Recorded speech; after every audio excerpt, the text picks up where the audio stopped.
Gas চলে এসেছি ডিউটিতে। আজকে তো প্রচুর গরম আছে, ঘেমে যাচ্ছি অনেক অনেক। এটা আমার একটা দাদা, কাজে চলে এসেছি।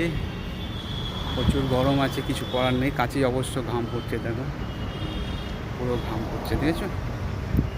সাংঘাতিক গরম আজকে। আজ 42-43 এরকম হবে মনে হচ্ছে। হ্যাঁ, আর এই যে আমার সিউটি দাদা আসছে।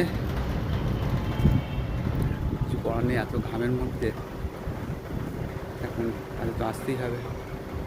পেট কা সওয়াল হ্যাঁ, ঠিক আছে? পেট কা সওয়াল, কাজ না করলে হবে না, বুঝছো? তো চলো, তোমাদের সঙ্গে আর পরে দেখা হচ্ছে।